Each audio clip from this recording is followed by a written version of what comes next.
What if I were to suggest that you play a key role in the awakening world? And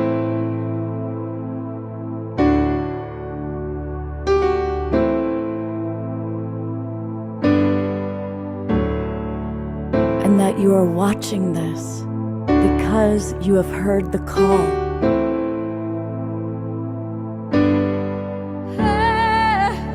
We can start right now by opening our hearts and minds.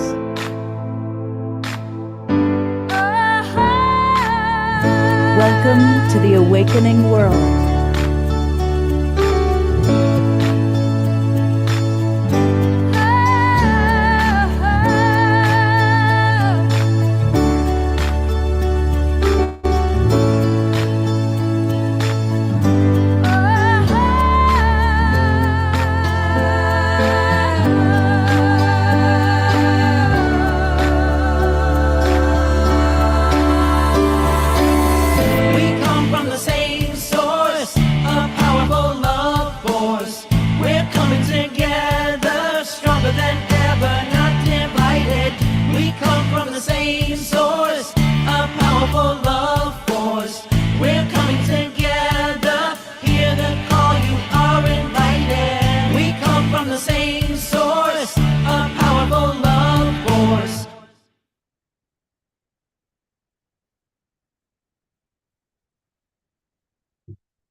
Good evening, everybody. Welcome to the Awakening World. I'm Love Coach Scott Thomas, and it is the Chinese New Year, the Lunar New Year, and we're going to celebrate that. We're going to learn all about how we have shed our snake skin and we're riding forward like the fire horse.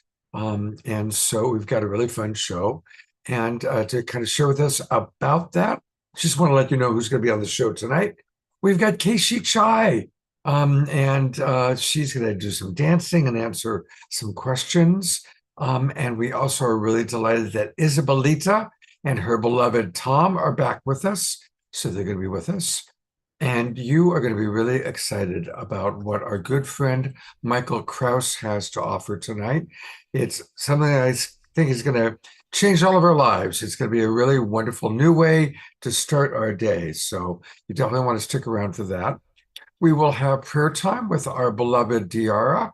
And we're also going to hear from a friend of mine in a pre-recorded video that I did, my friend Anna Lowe's, who's got a really cool game, which we'll explain when we play that. And speaking of playing, we're going to go right to music with our favorite musical musical artist, Omar Shar, to play the first song of the night. Well, namaste, everybody, and yes, Happy New Year, and let's make every day a new year, so it's a brand new coming forward every day. And welcome everybody who's watching on Facebook and YouTube. We love you so much, and for any of you, we do watch the comments, so if you want to put some comments in there, please comment. And anyway, this is the Fire Horse year, so it's a new road. And here we go on the new road.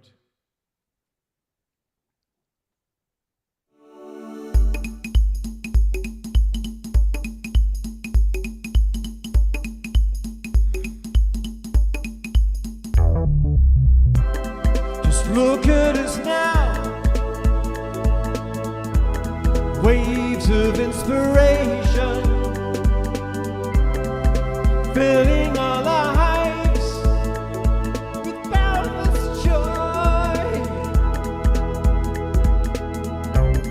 speaking our truth,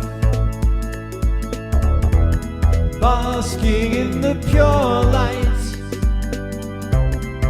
freeing the way for all of us. Take off your disguise, show your starry eyes, open up your heart, be with me, truly we're divine. Let your spirit shine. I am one within you, and I love you so. I love you so.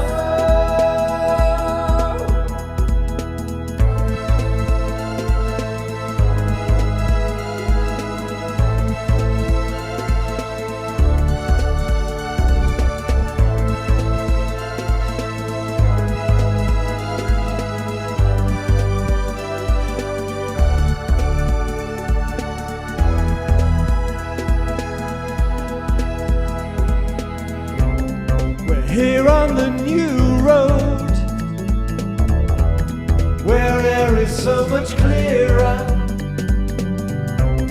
creating a world of ecstasy.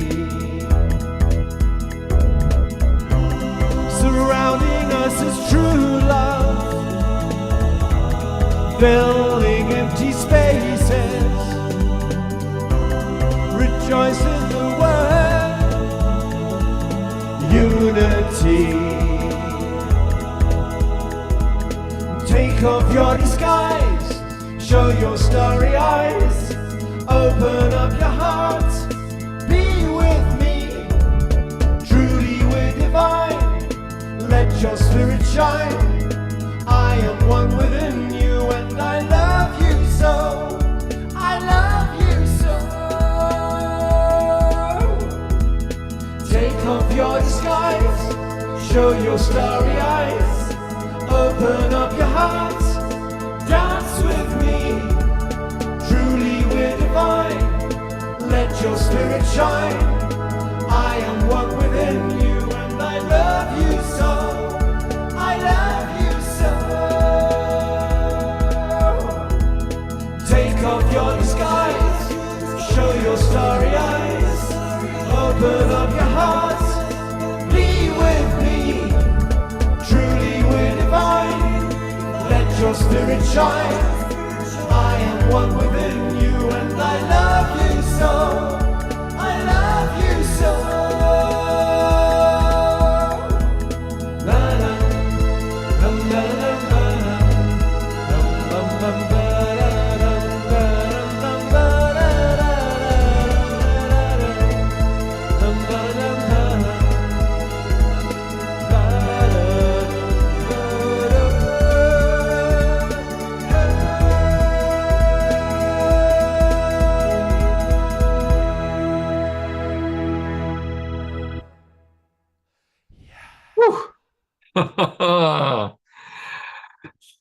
Let's give some twinkles. Welcome, everybody. Welcome up those starry eyes. That's right. The new road, fire horse. Here we come. Here we are. Absolutely. What have you noticed so far, Omashar? Just I'll call it an amalgamation of several timelines of several dimensions. In the last 2 or 3 or 4 days, there's just been such an immense amount of information coming to me. But what it's done is, rather than get overwhelmed, it's forced me to discern. And what I've done is just literally started grounding, because we already are all that. And it's now, for me anyway, my perspective is bringing it in. And so I've been going outside, even though we have a rather spiky pine tree backyard. I've been taking my socks off and just walking around and grounding and bringing in all this information that we have garnered over the eons into my presence. And so that's my soliloquy for this moment. Scott? Fantastic. Thank you so much. And courtesy of our dear Dorina, here is a beautiful, beautiful vision for our happy new lunar year, 2026, the year of the fire horse. Now, it's the year of the horse every 12 years, but it's only the year of the fire horse every 60 years. And let's take a moment, and as I say each of these 7 words that we're looking at, let's just really do an inventory with yourself. How are you at attracting or manifesting or experiencing more passion in the next year? More prosperity, more abundance, freedom, spirit, strength, and luck. So that's what part of what we're going to be working with. And to learn a lot more about what's possible, we're going to turn it over to our beloved friends, Isabelita and Tom. And Isabelita is one of my oldest friends that appears on the Awakening World. She was with us recently. And Isabelita, please share with us kind of your understanding of the Chinese New Year. And I know you also are going to lead a meditation for us. Thank you, Scott. Happy Chinese New Year, the fire of the horse to everybody. I'm excited.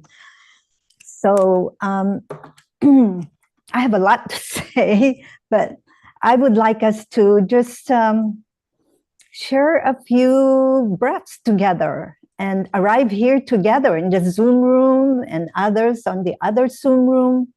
And let's just have a couple of breaths together.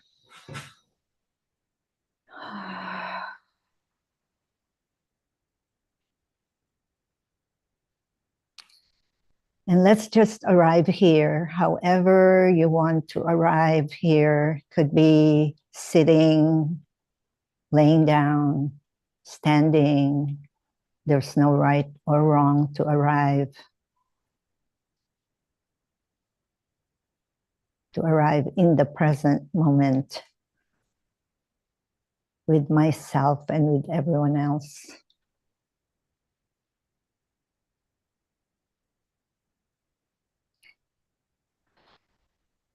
We may feel our feet on the ground, feel our chair supporting our upper body, the spine, erect but relax. We may soften our face, our jaw, our forehead. Perhaps soften neck and shoulders. And the rest of the arms. Hands touching each other or on your lap. It's just a reminder to arrive here in the present with myself and with everyone else. Maybe feeling the feet touching the floor.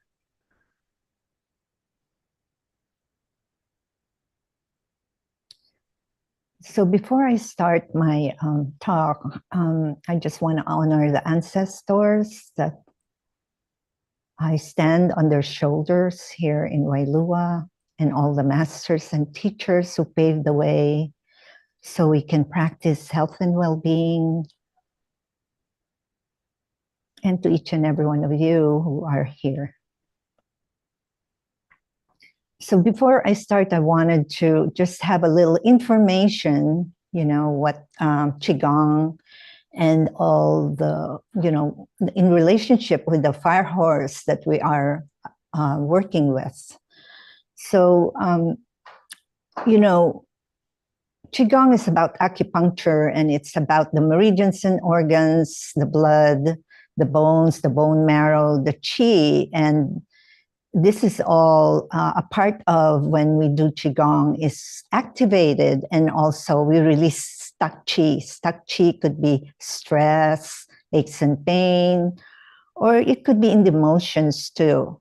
So just wanted to just run through those areas, like here in the upper dantian, we call it dantian, it's the energy area. It has to do with the brain, the pineal gland, the five senses, and the motor skills. Without the motor skills, we can't move.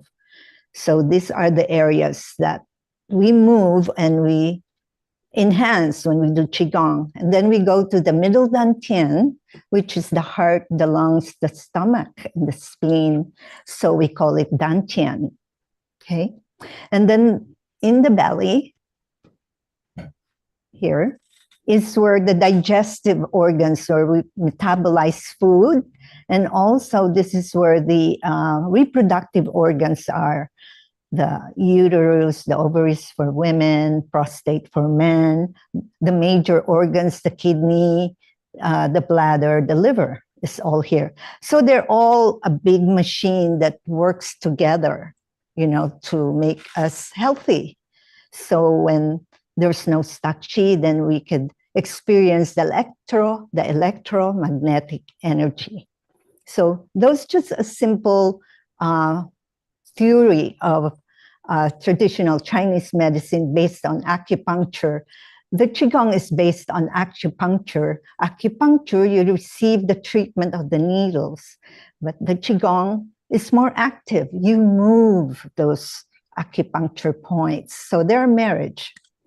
So those are the important factor that I just wanted to impart with you as far as what Qigong is about, because most of you maybe don't know what Qigong is. So the next one is the excitement of the year of the horse.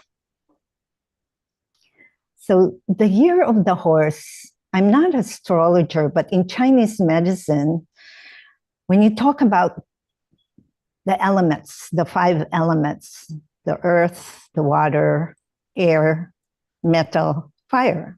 So the fire represents in Chinese medicine the heart.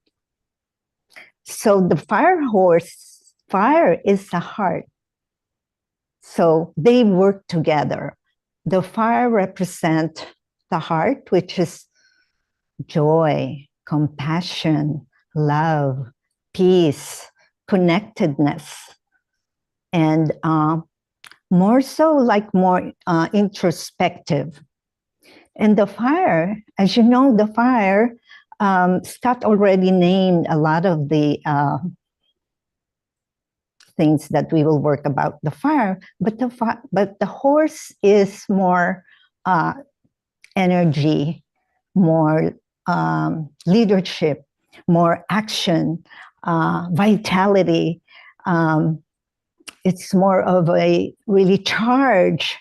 So what happens, that's why I wanted to say about the relationship, is they work together. The heart is more grounding for the horse.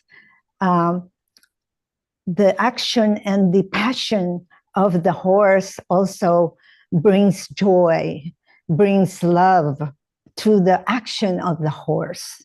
Those are the things that I just wanted to share about the relationship in 5 elements between the horse and the heart.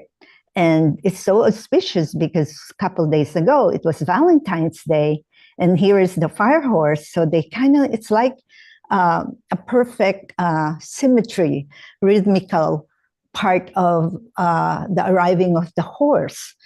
So, you know, like Scott, for example, what was your year, your animal year this year? The ram.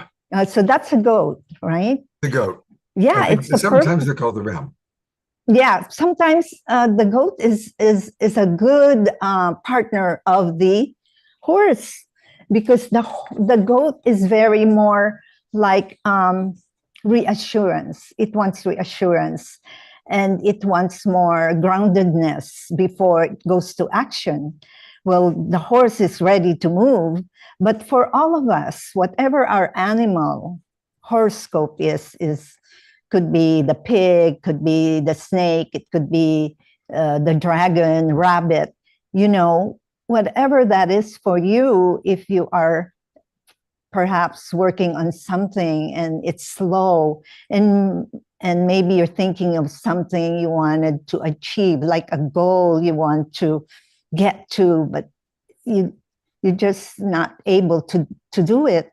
Well, the energy of the horse will help you ignite, help you achieve your goals. And whatever is stuck or slow, the energy, the medicine of the horse will help ignite those areas in your life that you wish to accomplish. So those are the things that I just wanted to say. As you know, the it's all about balance. Like the unbalances of the horse could be impulsive, restless, impractical, tire easily, bursts of energy, but also it burnout. So to balance those energy of the horse, so we need the heart. It needs nourishment. It needs to slow down. Doesn't mean to be, charged all the time, but it means to return home. You know, the horse can gallop forever, all over, anywhere, and doesn't stop. But the thing of what the heart is teaching the horse is to assertive with compassion, with gentleness, with going, but also to return to come home and not just go endlessly with no direction.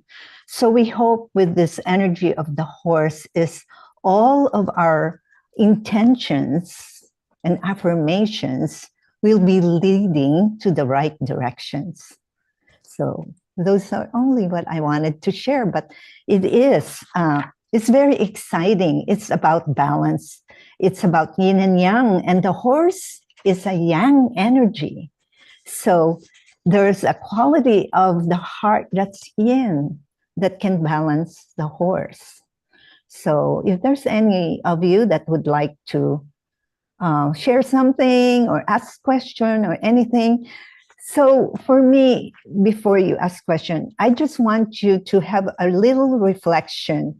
What is it in the area of your life that needs assistance from the horse?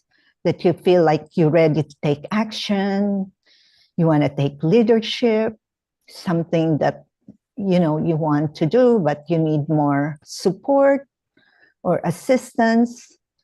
So, just take a moment.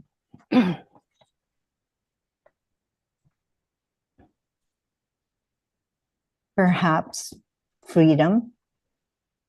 And not only in the physical sense, it could also, in Chinese medicine, when you heal the emotion, you heal the physical and also the spiritual. So in this fire horse lunar also eclipse, what is the quality of the horse that you want to integrate in your life right now, moving forward? Just take a couple of breaths, whatever comes up for you that you are thinking or wanting to start or inspire you. Yeah, so let's have silence. I'm going to bring this up again because it's such a beautiful vision. And again, on everything I've read, these are significant words related to the horse. So let's have a minute of silence. Everybody just look and reflect on Isabelita's questions. And if anybody wants to speak, you can raise your hand or put something in the chat box.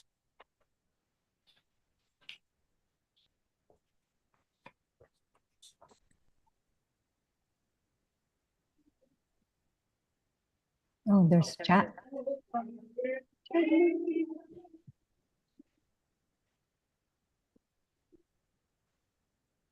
Nobody.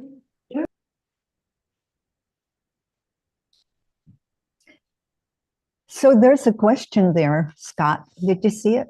Or something about the I day? see that Tiara wrote, goals of the heart pulled forward by the horse, the heart nuzzled by the gentle horse.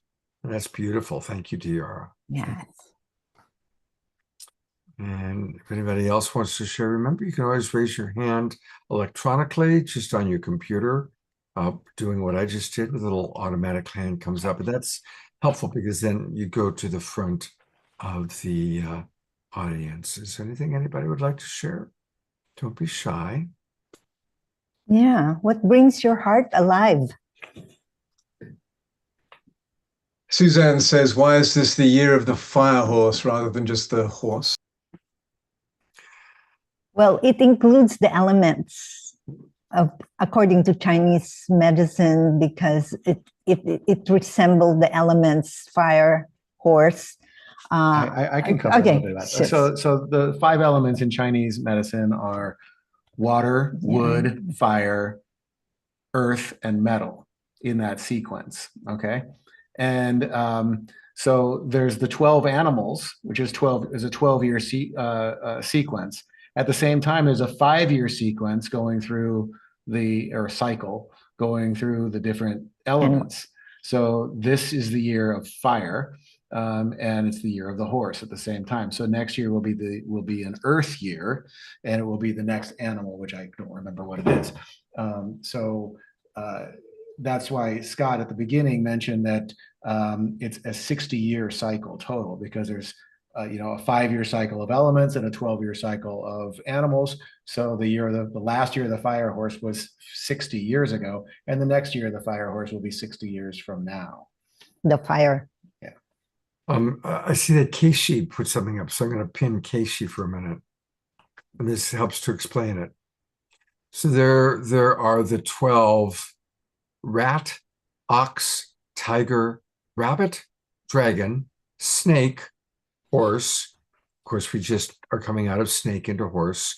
So next will be sheep, then monkey, then rooster, then dog, and then pig. And then at the top, you can see where it has the fire, earth, Yeah, metal, that's the water, elements. wood.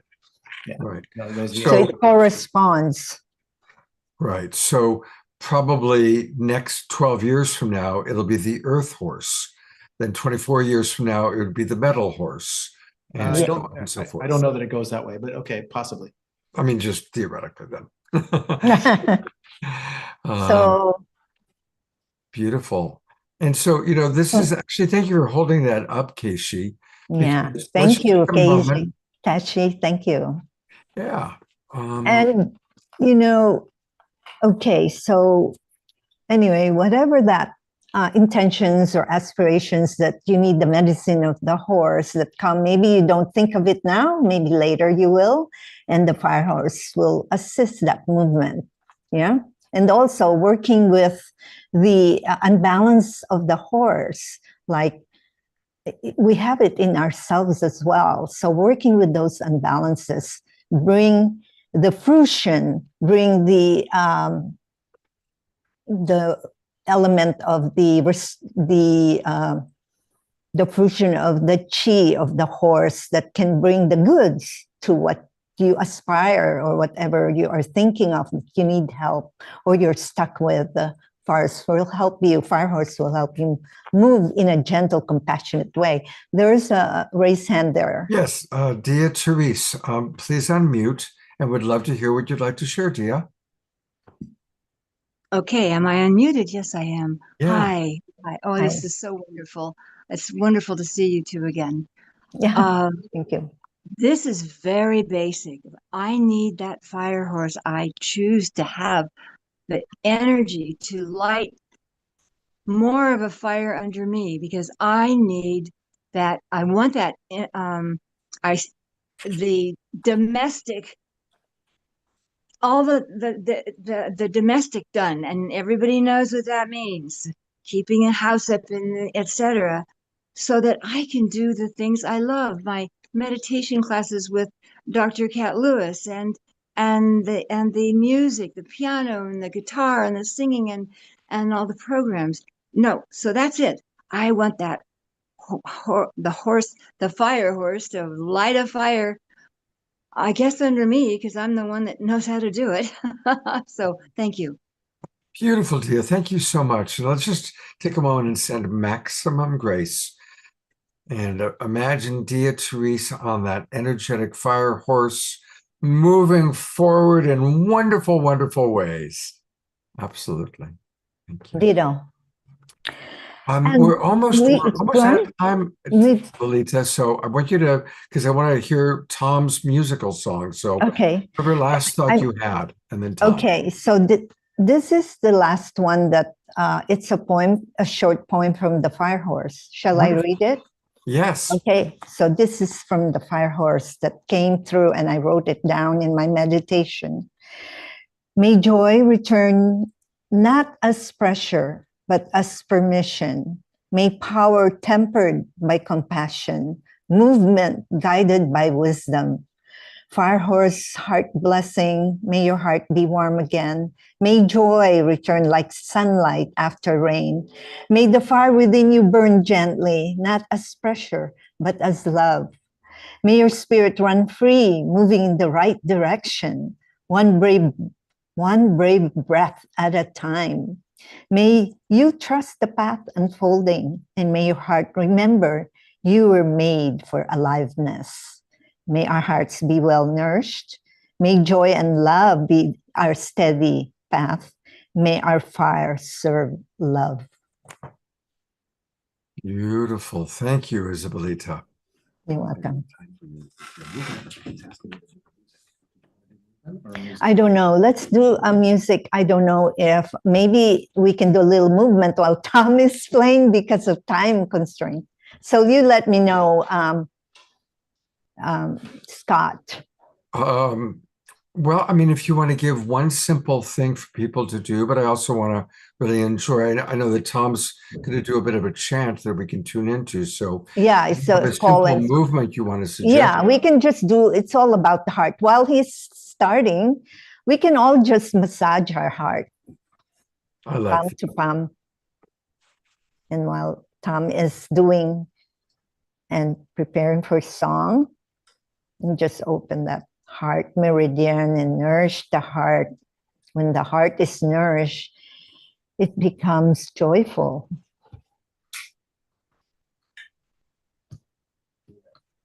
Okay, and then just tap, tap, tap, tap.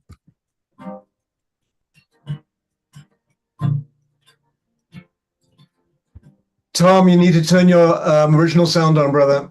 Yeah. Regional sound. Thank you for reminding me. I got to.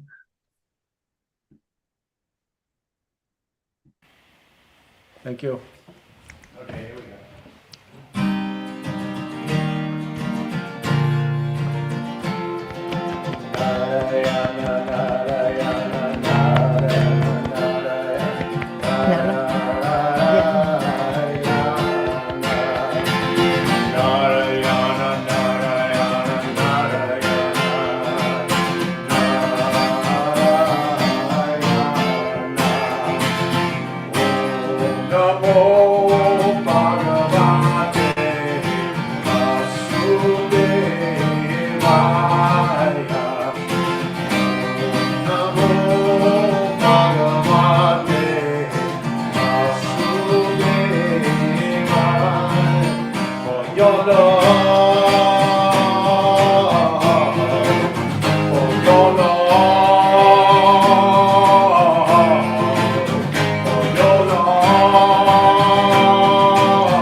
Om Namo Bhagavate Vasudeva. Om Namo Bhagavate Vasudeva.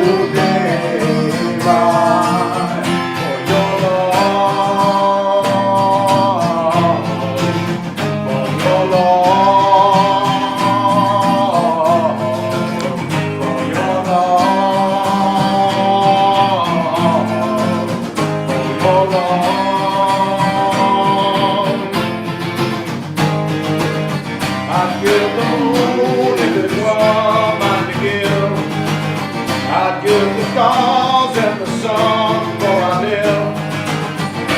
Fill you with the night, I'd weigh you diamonds bright. Nothing to this would excite. If I could dream of you tonight for your love, for your love, for your love.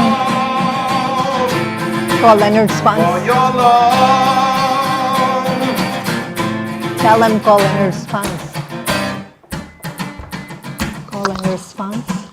Call and response, everyone. Narayana, Narayana, Narayana, Narayana, Narayana.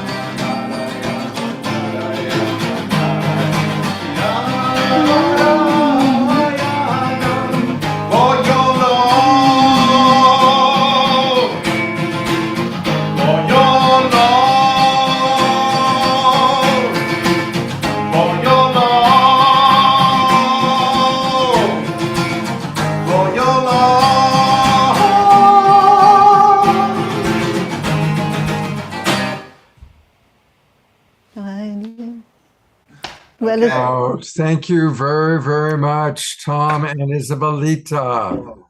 Always so much fun.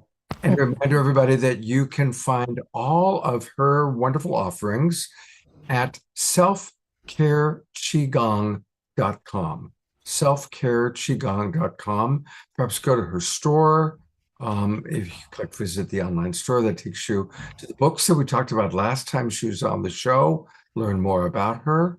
And we love Tom and we love Qigong and we love Isabelita.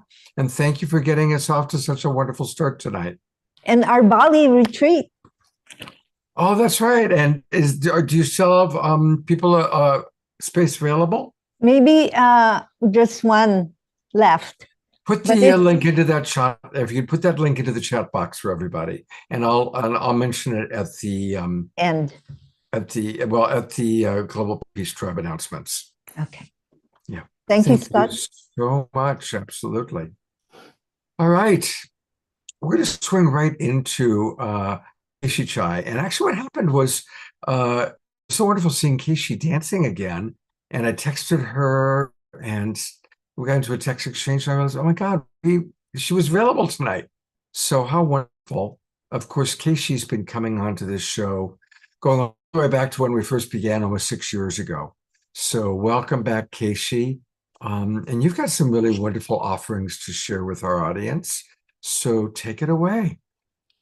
Thank you so much, Scott. I happen to be available tonight because I'm actually in San Francisco. I'm a movement artist and producer, an educator based in New York City, and I come out to California for Lunar New Year. I tour the preschools and share Chinese culture, and I also come back for May, Asian American Month, and do a tour of the libraries in Humboldt County. So today I'm celebrating Happy New Year. I happen to have all these slides because I've been doing the preschools. So notice that we have some Chinese characters. 新年快乐. Can you say that? 新年快乐. 新年快乐. Yes, perfect.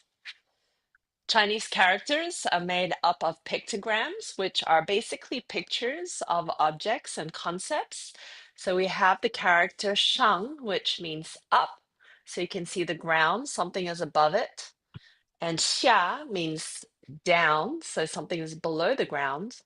And lin, which is forest, has two trees, two mu symbols. And this is my name in Chinese characters. So Keishi Chai is how you say it in English. And in Chinese, you usually flip the surname and the first name. So Cai is first and Kai Si is my name. And it means turtle. Kai, which is usually a boy's name, it means victory. And Si is silk. I love dancing with silk, so I'm going to show you a little bit of that later. I wanted to just talk a little bit about what I have in store for you, and then we'll just jump right into it. Here's my little fire horse. He wants to say hello, Ma, and he's been accompanying me into the preschools, and it's been fantastic having him. I wanted to share the Dance of the Lotus with you, which I invite you to join me for if you would like. I'll dance with some silk fans and the silk veil. And I also have a very long history with Middle Eastern dance, also known as belly dance. In fact, in 2 days, I'm celebrating my 30th anniversary. I have traveled to China 20 times to teach belly dance. That's a fun fact for you. And we're going to be learning some snake moves to shed patterns that no longer serve us, moving from 2025 into 2026. And we'll learn some horse movements that come from the Said region of Egypt. It's very yang, masculine, very fun. I'll offer you some variations if you prefer to stay seated, and I'll give you some standing variations as well. So uh, that's what I had in planned for tonight. And if I have extra time, I'll talk a little bit about what that might look like, practically speaking in reality, with shedding old patterns and then inviting in the spirit of the fire horse. So, with that, I feel like it's time to do a little moving. I'm going to put on the dance of the lotus. Feel free to dance with me if you want.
All right.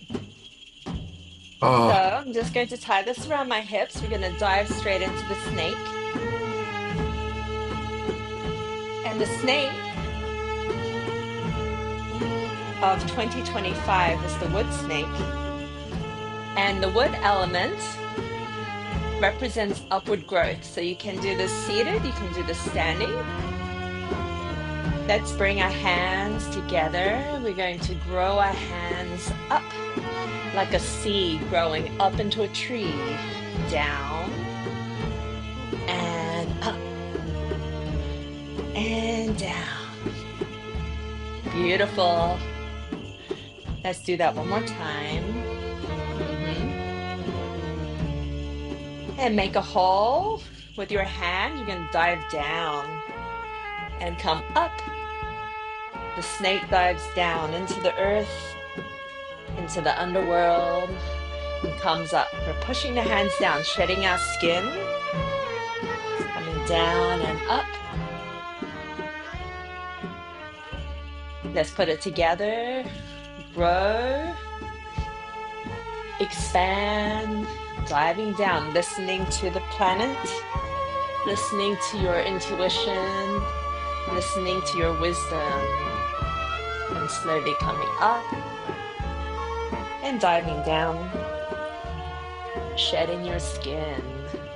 Now reach right arm and down and left arm.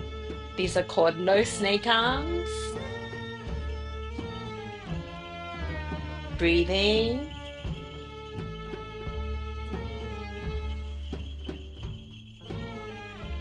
And if you're standing, you can join me with hips, optional, adding a downward figure eight with the hips.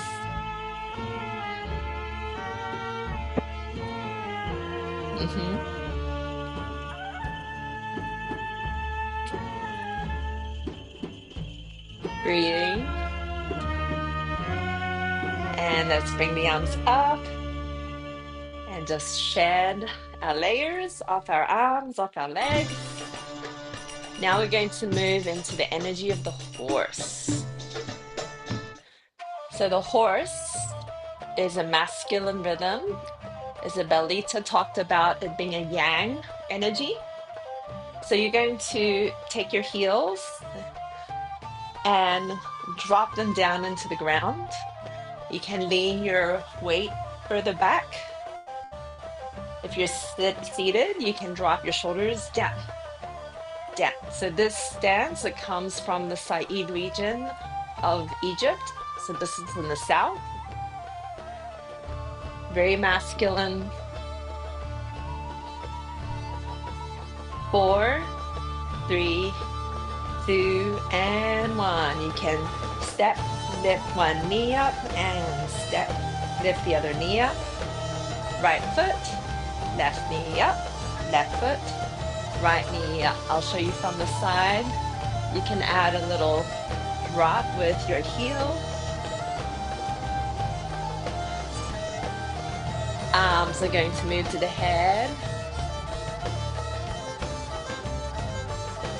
You can drop your shoulders if you're seated. If you want, you can add your legs.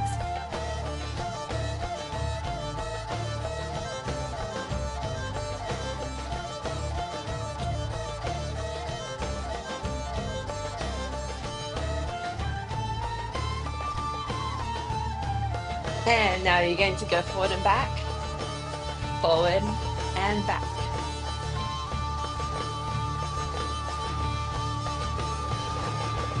Three, 2, 1, and then you're going to go forward and pivot.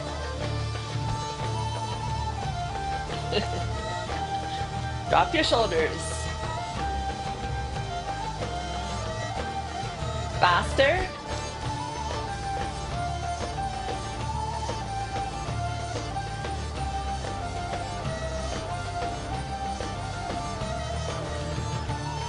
Dancing like a horse, moving through space.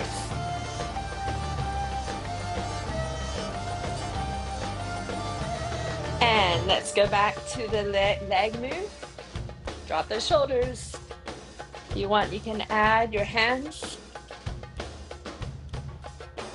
4, 3, 2, and 1. Forward and back. We're putting it together. This is very energetic. You can burn a lot of calories doing this.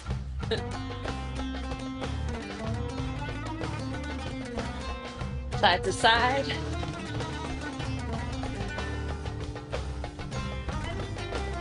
Four, 3, 2, and 1. Forward and back.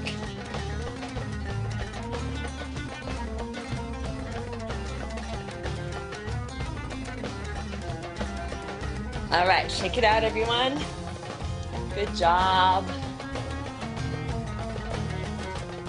Just wanted to give you a little taste of what that looks Keishi, like. you are amazing. You really, I mean, first of all, you can talk so clearly, do all that dancing, guide us, and you totally pulled off looking like a dance. You were dancing and you were a horse at the same time. You did it. I want to read some of the comments coming in from the audience. Susan Bloomquist writes, "What fun!"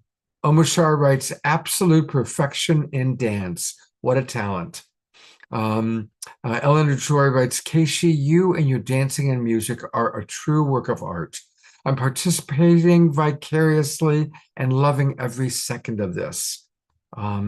Susan Bloomquist writes, "Keishi brings us a perfect celebration of this new year." Tim writes, "She is masterful," and Eleanor writes, "I agree. Stunningly beautiful, much gratitude. So graceful and lovely in her movements. Beautiful silk swinging and beautiful music. Such a treat to have Keishi. Beautiful, graceful. Yes, this was so much fun." So, our audience is loving you. Aw, thank you so much. Thank you. It's a pleasure to come here and share. Yeah, I wanted to talk a little bit about what that means, the horse and the snake as archetypes and how that can serve us. I've been working with some of my students in New York. I have a school called Belly Queen, and we're working on an archetypes course right now. Years ago, I studied drama therapy and dance therapy at the new school, and I was introduced to the power of archetypes for transformation, for healing. And so, through the lens of the archetype, it allows you to create another imaginary reality. So, there's your everyday reality, and then you have the archetypes. And in that space between the two planes, um, is transformation and healing. And we're able to move out of our comfort zone and reach into different aspects of ourselves, or maybe it can seeing ourselves through these archetypes can help shine a light into areas that will allow us to move out stagnant blocks. Isabelita talked about the stagnant chi that we have in our system, and part of shedding what no longer serves you as the snake is about shedding these blocks, whether it's internal with limited beliefs, or the physical manifestation of stuck energy in your intestines, and just getting it out, whether you need to drink celery juice like I do. I drink that when I can, almost every day when I'm back in New York and I have my juicer, and that keeps me regular. So I recommend that if you need help in that area. And also just with your physical environment, whether it's clutter. And I want to give a shout out to Andrew Mellon. He's an incredible organizer. I'm currently in his 10-week course, and he talks about the three main principles of the organization triangle. We've got like with like, so all like objects belong together, and everything has a home. So when you come home, when I come home, the mail has a home, the my purse has a home. I know where my keys are, and it just really cuts down on a lot of running around looking for lost objects.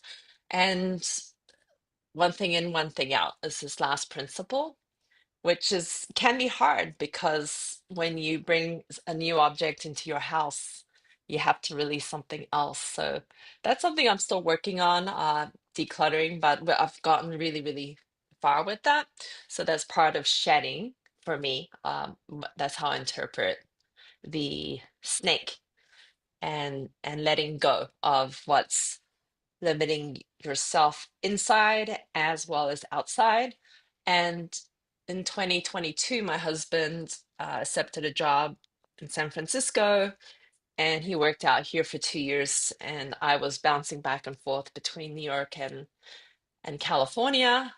And changing the environment was just a wonderful opportunity to have a reset in middle-aged life. How often does that happen?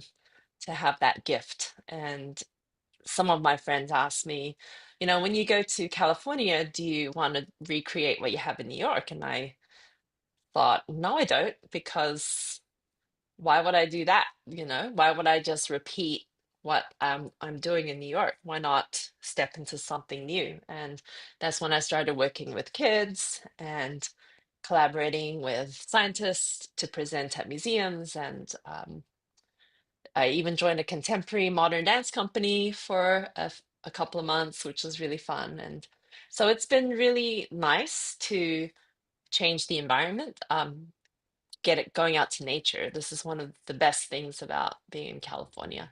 It's raining a lot right now, so I'm really keeping my eye on the sun and hoping it'll come out by Friday because I'm heading back to New York on Saturday. So those are a couple of thoughts I had, and also um, this idea of speed, because a few years ago I had this vision where I was racing down this one highway, doing my thing, very involved in Middle Eastern dance, belly dance, doing all the things there, going to the festivals, performing, and traveling the world. And then I saw this other highway come up that was more connected to serving Gaia and using my gifts to help her and the next generation. And when I was rocketing down this one highway, and I was thinking, how do I get over there? Like I could see it, but I'm on this path, and I had to figure out over those couple of years, like how to get off and find the pathway to the second highway. And now I feel like I'm up on the second highway and I'm starting to pick up speed again. So that to me is how I feel like the fire horse is manifesting in my life. And that's all I have to share today. That's fantastic. Casey, you just bring so much really positive energy.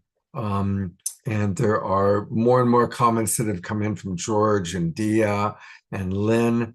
Lynn says, I love that you're teaching children, and their parents need this too. All the best of cultures are needed to teach. Thank you. I'm not quite sure how to pronounce the name. He writes, or she writes, they write, Keishi, thank you for inviting me to this celebration. Your dancing is always inspiring. And Isabelita and Tom said, so beautiful and graceful. So more and more, yes, clutter be gone, clutter be gone. And a reminder, everybody, that you can find more about Keishi by going to her website, and it's easy to remember. It's her name, and it's just Keishi, Kaeshi.com, Keishi.com. And that's where you can learn more about her and her wonderful offerings. And Keishi, I just have so much respect for you. Thank you so much for what you brought to us tonight. Absolutely beautiful. We're going to have a couple of quick Global Peace Tribe announcements. And this first one's actually a little bit on the serious side. As most of you know, I'm very involved with the Evolutionary Leaders Circle. And I've been having a lot of private conversations among the council, with the leaders. And today we had a 2-hour meeting to discuss something really difficult. I'm guessing most of you are aware that Deepak Chopra has been prominently linked to the Epstein files. And it's not just once or twice. He clearly had a lot of communication back and forth. And some of the things that Deepak said are definitely not cool, not okay.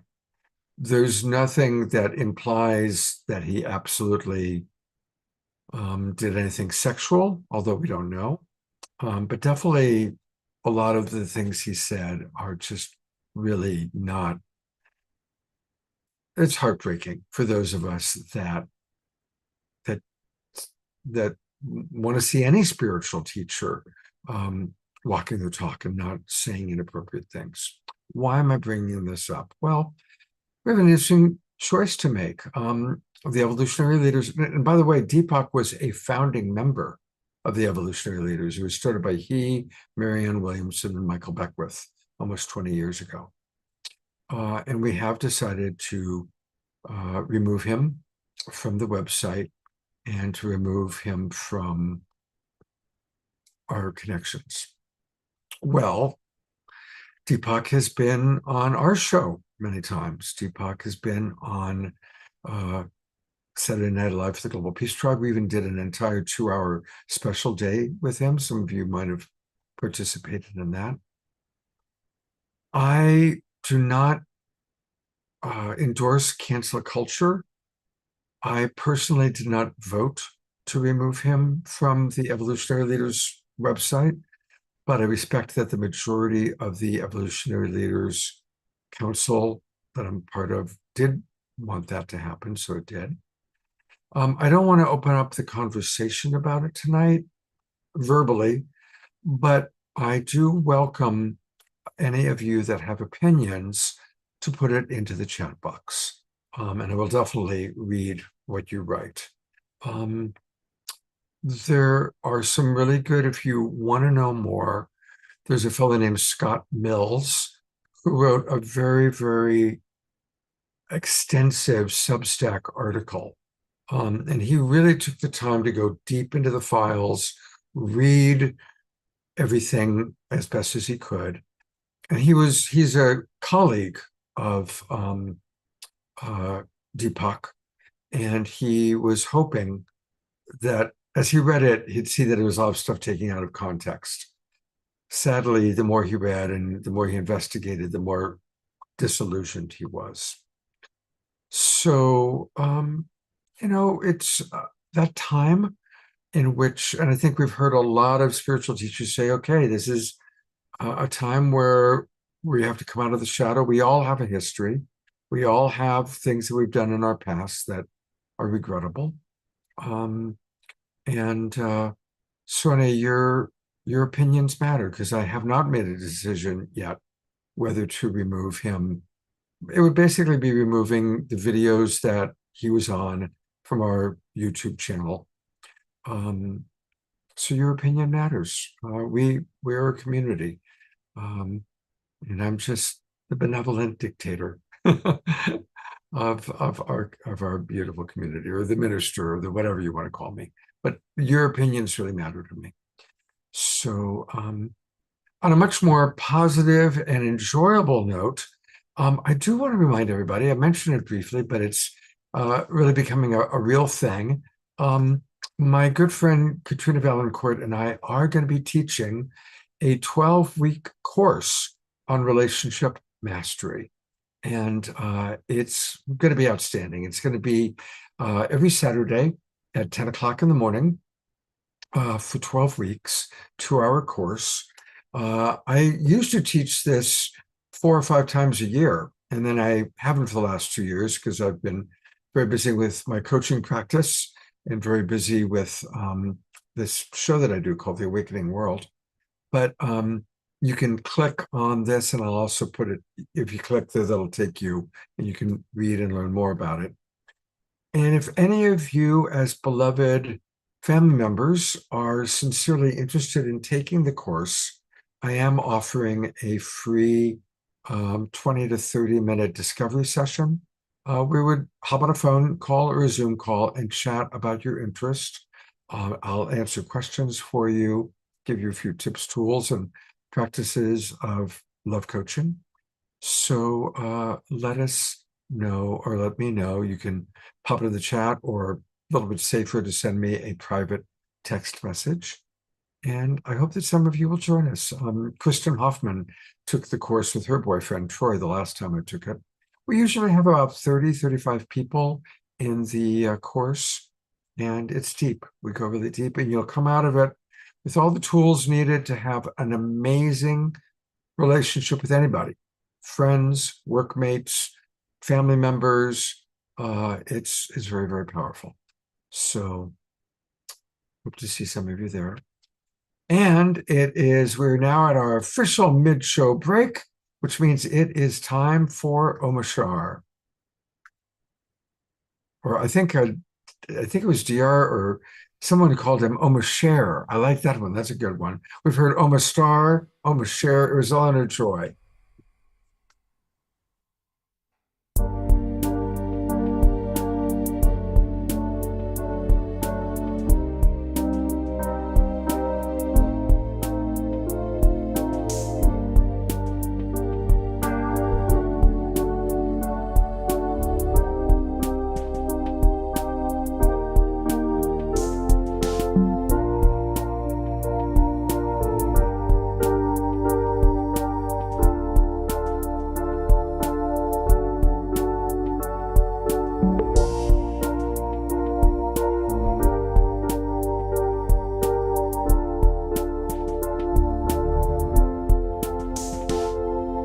Changed like a butterfly.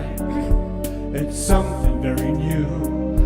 I'm feeling so alive, and yes, it's true. Nothing is the same.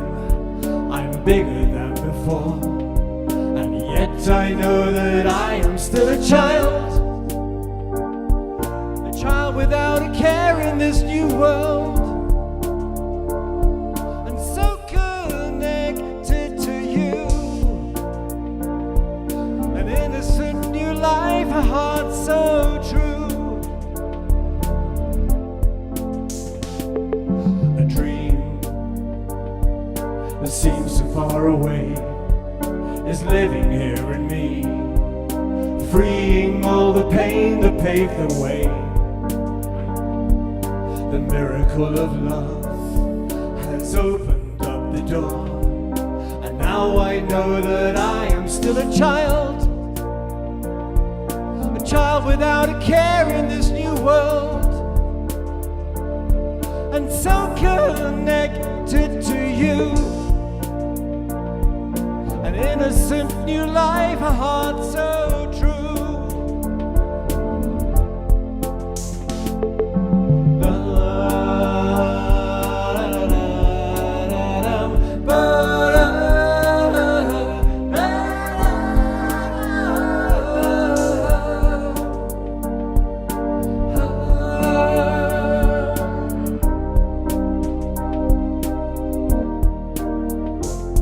My heart is beating once again. I'm feeling so secure, and yet I know that nothing's like before.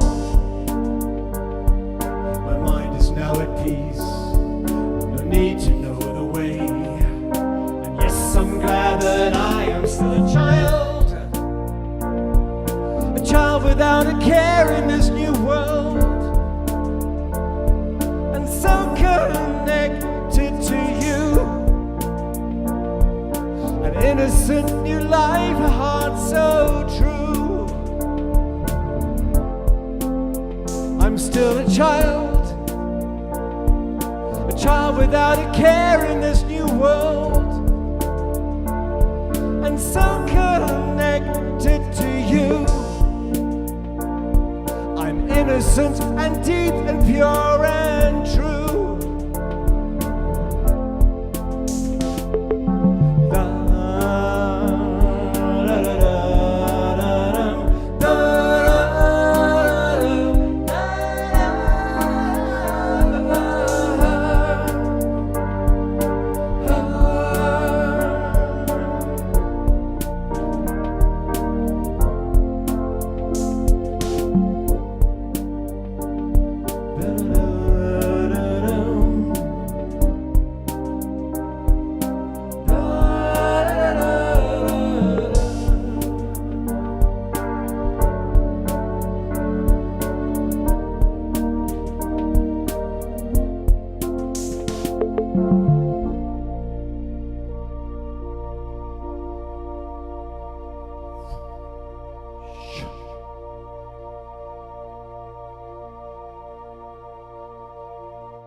What a sweet and beautiful song.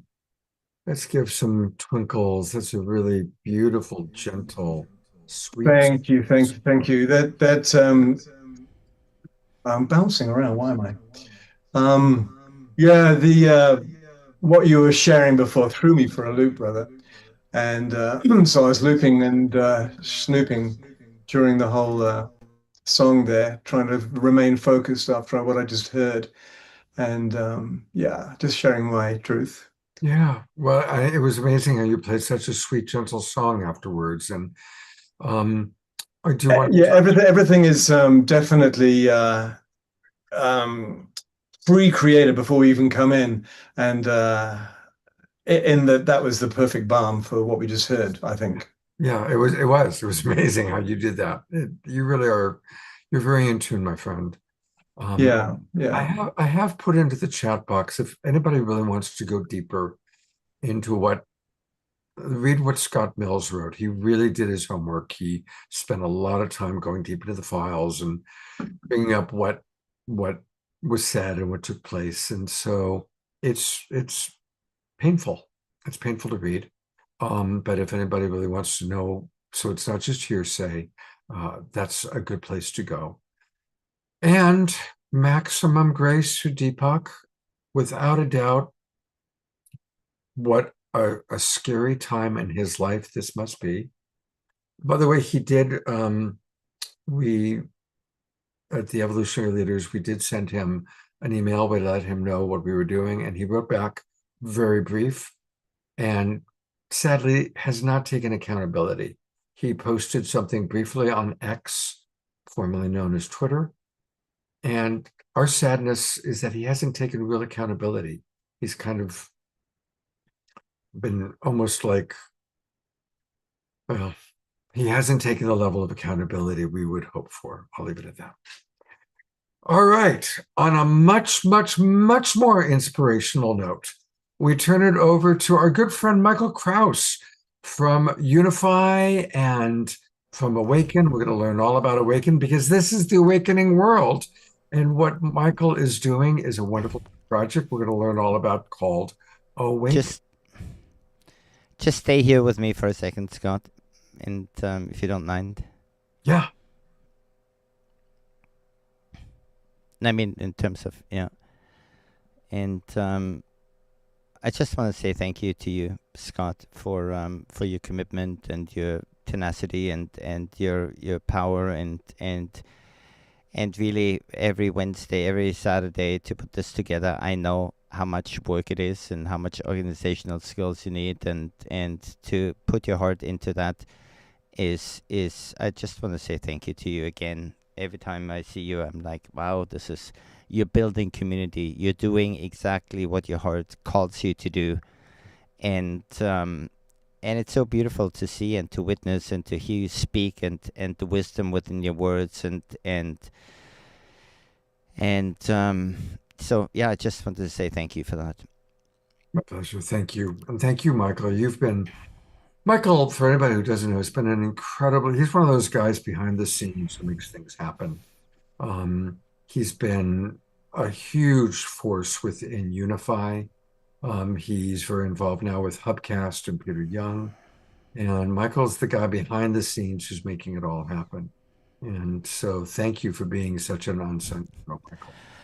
We're all making it happen behind the scenes. We're all that's really what's going on right now, and I'm hoping that the energy of the fire horse, and interestingly enough, I am a fire horse. So this is wow. I hope this is going to be my year, and so this is something that a neighbor here has. This is hand cut with a scissor cut, and he was handing it out to I would say about 30 or 40 people here in the neighborhood, each and one of them different. Each and one of them had that dedication of really being in service to the neighbor and to the community, and what a labor of love that was. It also touched me deeply what you just said, Scott, in regards to Deepak, and it hasn't been gone unnoticed within my being. And I know he's been written out of some documentaries and movies, and he's been cancelled. And I had a conversation with somebody who is a good friend of his, and talking about responsibility. Deepak had called him up and said, I don't want to mention his name, I'm in the Epstein files. And so they had a conversation, and what happened was that Deepak Chopra reached out to Epstein in his early years for a book deal to help, or for Jeffrey to help him put a book deal together and really make him become who he was becoming. I don't think he had any idea of what Epstein did at the time and how he was involved and his whole past. But I'm just offering that perspective. I don't know. I wasn't there. And in return, Epstein had asked Deepak Chopra to teach him meditation. So Deepak, over the years, became Epstein's spiritual advisor, if I can say it that way. And I'm not sure whether that helps or whether it doesn't. I'm just offering a piece of my close proximity as to what I heard. And it's really it's sad. It's not just sad that there is that, that there is a cancel culture, but what is really sad is that out of the, I think about 90% of the women that I have met in my life have all been sexually abused. And it's not, I mean, trafficking and all the other and the far worse things are that's far worse. I don't want to compare it, but I'm saying the energy of male dominance, the energy of sexual abuse that has been going on for centuries or generations has to stop. It just has to stop. And if that is what it takes to stop it, then that's where we are right here, right now, in our human evolution. And it hurts. It really hurts the masculine aspect of myself to hear about the traumas and hear about the abuse and hear about the atrocities and the suffering and that has been going on for a long time. And like I said, it's time that it has to stop. Let me just switch the energy here for now. Thank you, Isabella and Tom and also Keishi and Omar Shar and what it all comes down to really is the power of music to also uplift us, to bring meaning to our lives, to express different cultures, different ways of being and perhaps even belief systems and how important music really is in our daily lives.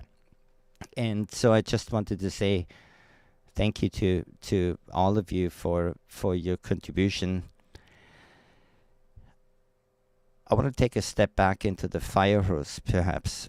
And I was listening to Richard Rudd from the Gene Keys the other day, and he was contemplating on the fire hose, and I just want to share a little bit about what I've learned from him in his contemplation. And he said 60 years ago, 1966, was the beginning of the computer movement, if you can say it that way. That's when the internet first started to come together and people were experimenting with it, and it had a huge impact specifically around our relationship with time, because the internet speeded everything up. Now, 60 years before that, in 1906, it was the revolution of the cars, the motor cars being built, and so there was also this thing about speeding up time by being faster. 60 years prior to that, that would have been 1846, was the invention of the telegraph and the sewing machine, which also had to do with time. And then 60 years prior to that was the invention of the steamboat. So, like Isabella said, there is about fire hose. There's something about ignition and taking action that is really predominant in those years that we experience every 60 years. And Keishi said she used racing down the highway, and that terminology, and then kind of taking a step back, perhaps contemplating and finding her different highway or the second highway, and then getting onto that and the question also, how do I get there? And so what I'd wanted to really introduce to you today is a project that I believe is going to perhaps have the potential to be a civilizational turning point. And when I say that, the project that I'm going to be introducing is called Awaken. It's literally reinventing the alarm clock, the way we wake up. And I'm talking about a civilizational turning point from an understanding that for generations, if not since the beginning of humanity, we've been waking up in survival mode. 5,000 years ago, it might have been firewood, cattle, field. Right now, it's the same survival mode. And so what we're suggesting is, if we can create something that transitions us from the high alpha, from the theta state, from the dream time, from the sleep time, into the wake time, with specific sound, frequency, vibration, soundscapes, daily uplifting messages and music, we can change that perhaps innate human condition. And that transformation from the dream time into the wake time, when we're still in that luminous state, when we're still connected to the creator, God, consciousness, whatever name you want to put towards it, that is one of the most powerful parts of the day. And it's also the foundation of the day, the foundation for the rest of the day. And so if we can wake up in greater coherence, in greater harmony, and greater purpose, and greater connection, I believe we can create a civilizational turning point.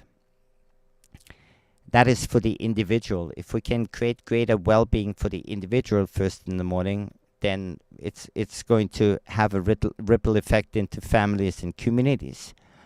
But the vision behind this project is more than that. It is about seeding a specific frequency of harmony and coherence around the planet.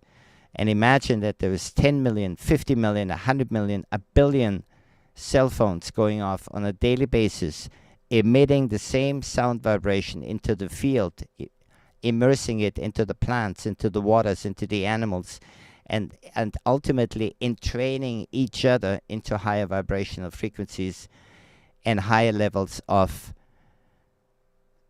coherence. And a few months ago, I did a presentation, and when I sent out the invitation, I said this project has the potential to change the course of human history, and I don't think that I was correct with that. I think the course of human history has already been written. We know heaven on earth, golden age, nirvana, Shambhala, whatever names those who came before us used to name it, they saw it coming. They knew it's going to come. What I believe is necessary is that we need to align our base consciousness individually and collectively to a timeline in which those prophecies can come true. And I believe we have all the technology, we have all the wisdom, we have all the knowledge, we have all the information that is needed that we can shift this planet into greater coherence, hopefully within next year. And looking at the outside world of whatever is going on around us, and I always want to call it shenanigans, how can we come into greater coherence, and how can we come into greater harmony with ourselves, with one another, and with nature. So what that really means is we are reinventing the alarm clock on the iPhone and on Android, and there's 3.8 billion people wake up every morning with an alarm clock. Some people don't wake up with an alarm clock. Some people wake up naturally with the sun and the moon and or actually the light, because when you really think about it, is what is the first sound in the morning? It is the bird. The bird hears the information of the light coming towards its habitat, and it starts to sing. It is that informant that the sun is rising, that the light is coming back. And so how can we all be birds, literally? And so what this really means is the app, you would record your message or you can record a message, let me put it this way. It will be placed over a specific soundscape. You can invite somebody to wake up with you, whether it's a friend, a neighbor, a family member, a fan, a follower, whoever, or a whole group of people. You send an invitation, somebody receives it, they set their alarm, they set the time that they want to waken up with your message, and it will trigger it the same way than it does on the iPhone or on Google Phone.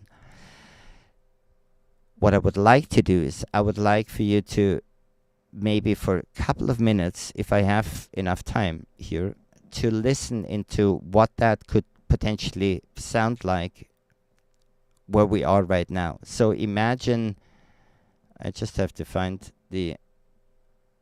imagine, maybe close your eyes, and then imagining waking up to that, and imagining 10 million, 50 million, 100 million people waking up to the same sound vibration, maybe not the same spoken word, because that, in that case, it's my word on it, but imagine your word, sending it to your daughters or sons or grandchildren or family members or friends. So let me just play this for you for a second.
Beloved world, the light is rising and so are we. Every breath a reminder that we are one heartbeat of the same creation. Today, let us awaken not just from our sleep, but into remembrance. Into remembrance that love is what we're made of. And peace is what we're here to share. So take a deep breath and let this new day begin in harmony, in gratitude, in love. And as the sun rises, let it remind us of what's possible, that we hold the power to awaken each other. A word, a song, a touch, a moment of kindness can ripple through time and change the course of our shared future.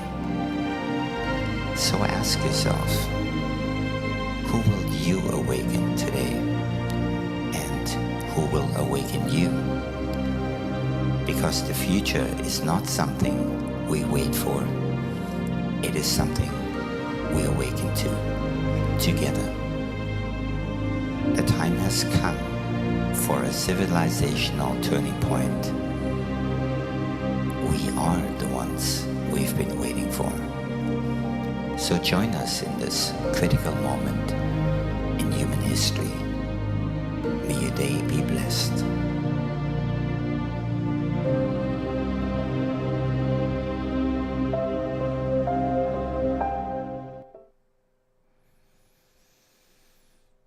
Sorry, I know I'm running out of time here. Michael, I want to just say I love what you've created. Obviously we've talked about it before. And I want to let the audience know that I'm really grateful that I've become a member. And Michael's going to show us how to do that. But here I am proudly showing that I'm now part of the founding members. Yeah, I put a link in the chat, and so right now the opportunity is not just to leave within this app. You're going to be able to record messages and invite people for up to 10 years from now. So for people to leave a legacy for their children, their grandchildren, or leave a legacy for yourself, for your future self.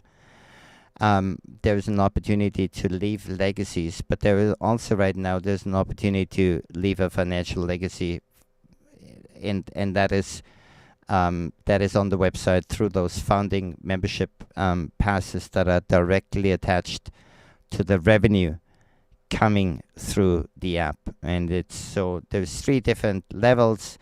2% of revenue, top level revenue, is going to come into those 3 different membership passes, and my AI thing just does whatever it wants to do. And so I just would like to encourage you to maybe go to the website and think about who are the people in your life that you want to awaken, and who are the people that would want to awaken you. And right now we have, our team is reaching out to some of the greatest celebrities, if I can say that, or musicians on the planet. And I don't want to go into any names, but I'm sure that everybody knows them.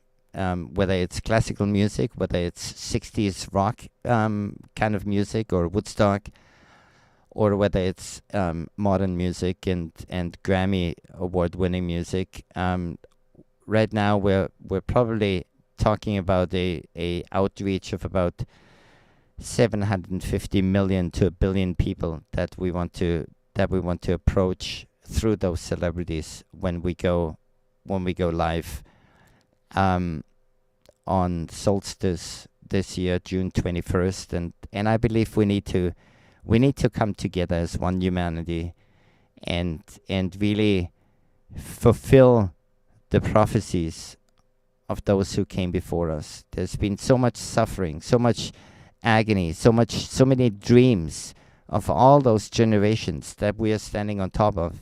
We have a responsibility here right now to fulfill those prophecies, and I believe it's the easiest way to do it. You don't even have to get out of bed to participate in it. And I feel it's also the lowest hanging fruit in terms of how we can achieve that. So thank you all for your beautiful comments, and please click on the link and just look at it and see how it resonates, and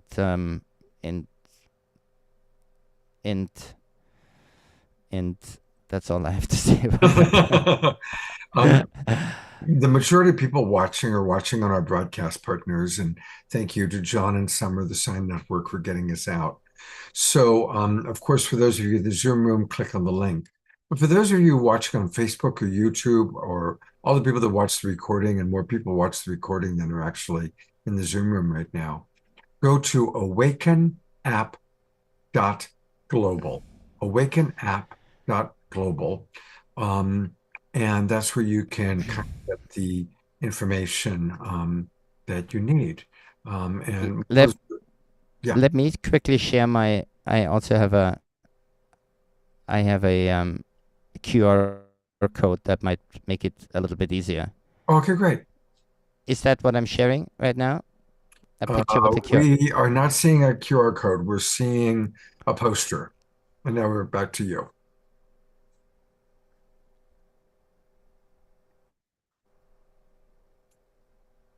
Is that the poster with the QR code here? Yeah, oh, right. That's the poster, and the QR code is in the lower left-hand area. Might be too small. Let me see. Might be a little too small I'm going to try it on my phone right now. See how it works.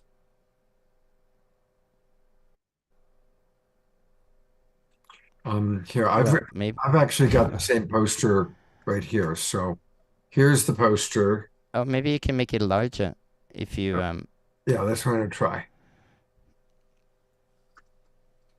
Okay, so let's see.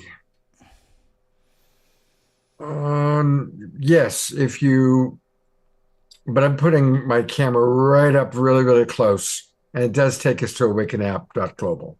So, awesome. all right. And Thank you so much. Beautiful, beautiful work. And let's put the poster into the chat box. So that's another way that people can get it. So I'm putting it in the chat box right now. There's the poster. You guys, it'll say Scott Thomas PDF. Click it. That'll open the poster for you, and then you can use the QR code that way.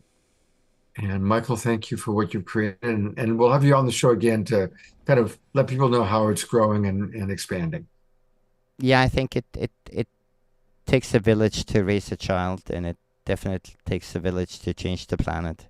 And we're doing it. And so, sending much love to all of you, and thank you for allowing me to share and go over my time by I don't know how many minutes, but thank you for that. There's a question. Dorina Joy is asking, why is the launch not until June 21st? Because we're still building the app. There's also different components that we are as we're building it. There's so many different ideas that are coming in, and one of them came in a couple of days ago, and that is our relationship to time. And so how can we build something within the app that allows you to recognize your specific moment in time based on the stars and the universe and the galaxies and your human being. And we know that for sleep rhythms, in an interval of 1.5 hours is perfect. So it's better to only sleep 6 hours than to sleep 6.5 hours, because you're breaking the cycle within your sleep in your circadian rhythm. And so there's also times where we need rest. There is times for contemplations. There is time where we need to focus on certain things. And I don't think we're always aware of it. I mean, that's the divine feminine, really, is that relationship to time, that relationship to rest, that relationship to nurturing before building something, which has to do with contemplation, which has to do with taking a step back and really. And so how can we learn more about it, but also how can we use technology to make people aware of, well, is it a good time right now to do brain work, for example? You think you want to sit down and work on your computer, but is it actually the right time to do that? And maybe not. But it all has to do with energy, and it all has to do with many different cycles of time and constellations, and so. But it also has to do, I think, globally, to raise not the voice of the divine feminine, because the divine feminine is not a voice, it's an intelligence. And so how can we start to remember the divine feminine intelligence that encompasses everything and all of it all at the same time again? Thank you, Michael. Thank you. I'm sure that you're going to be adding all sorts of new elements. Well, it's all interesting, and we will have you on again when you're really ready for the launch to kind of see how it's evolved. But between now and then, let's all start promoting and exploring the website, and let's definitely have you on in mid-June, close to the solstice, brother. And thank you again. Awesome. Thank you. Much love. Well, we have a lot to pray for, don't we? And so it's prayer time. Desiree is taking the night off. And we sure are grateful that DR is always here. Thank you, DR, for being so loyal and so devoted. And I'm going to turn over to you for our evening prayer. Thank you, Scott. Yes, I knew tonight was going to be potent. And Michael, that was so beautiful. You have such a gentle presence, and just really acknowledging that and weaving more of that into our prayer time.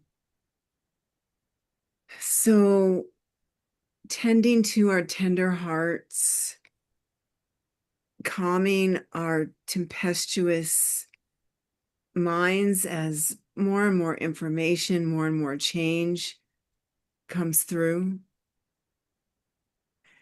and just allowing room for all that's being experienced, all that is coming up as we hear things, as we learn new things, as truth gets revealed, as hurt and harm becomes exposed for healing. And before I weave this out into the larger collective, I want to offer prayers inside our inner circle.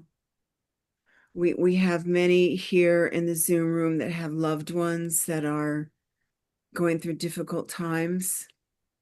And so praying for the families of each of us inside our family, and offering tender, loving compassion for the grief that may be being experienced. And again, we're going to send that out to the larger circles of grief that many people are going through for and because of the disillusionment. Also, sending in prayers for those of us inside our inner circle and outer circle that are starting new projects, for interviews coming up, for having divine light come through when we're making a pitch for these projects and products that are changing the world.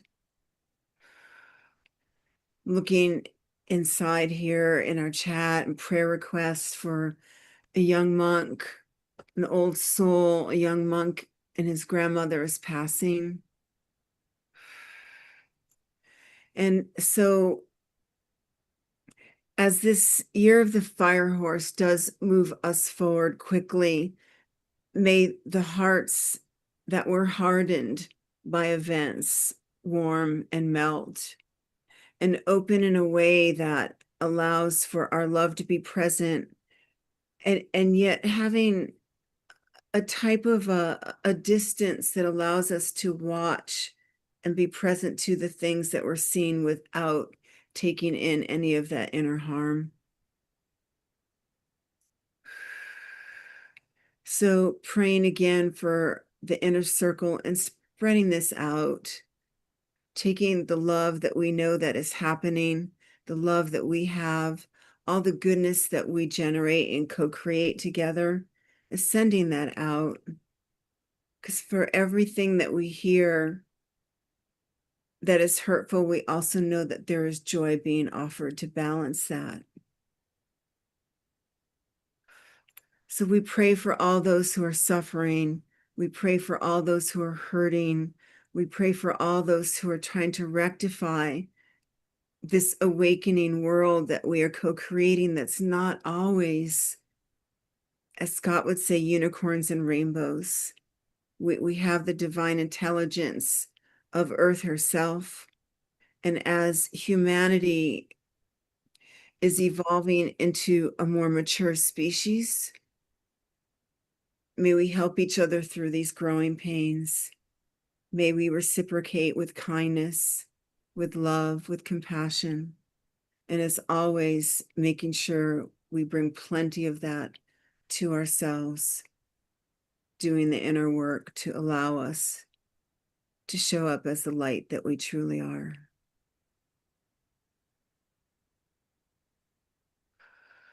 And again, Omashar, thank you. Prayers for your mother, Kate, who had another fall. We pray for her to ease the pain. We pray for her mobility. And we pray for your tender heart as you're here so far away, and your love does ripple across the oceans,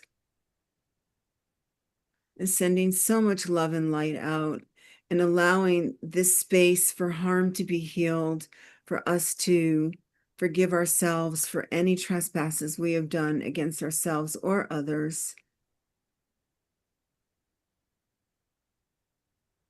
And we know that there is power in this prayer.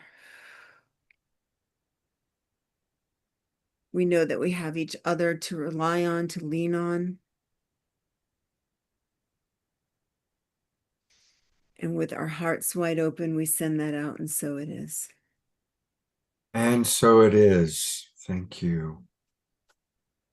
Also want to put into our prayer circle maximum grace for anyone who's been impacted by sexual abuse, sexual trauma. Such a staggeringly high percentage of women, and sometimes men. Maximum grace for their healing.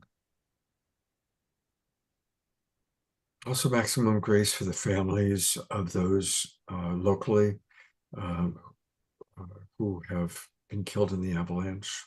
It's a big thing going on right here where I live. And thank you. Big love to you, Rameshwar, for your mother, your mama. Thank you. Thank you, Diara. Thank you, everyone.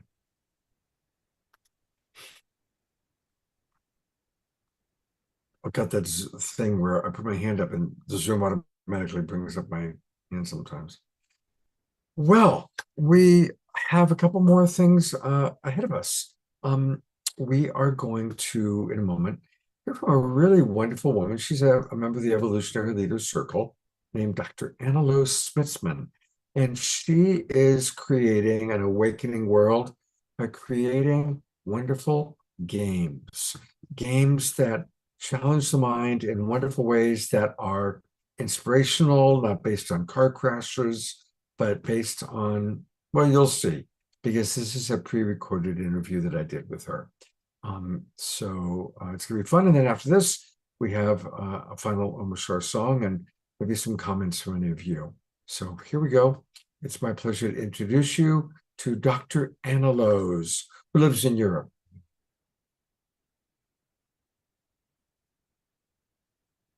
Come on.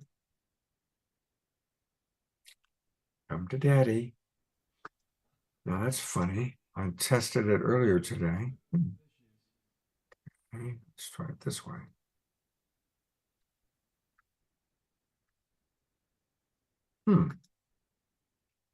Well, now that's a problem. Let me try opening. I tested it earlier. Let's try it again.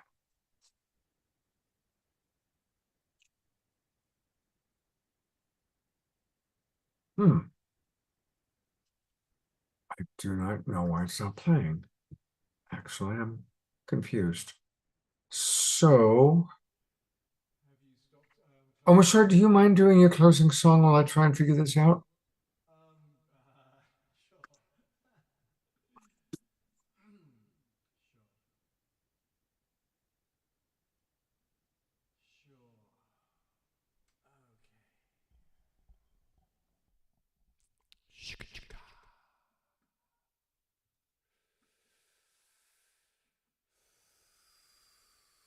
Got it, Om Shar. I think it's working. So let's try it again. And if it doesn't, then we will go to Om Shar again. Thank you, bro. Thank you. That's yours. And now I'll record mine, record to this computer.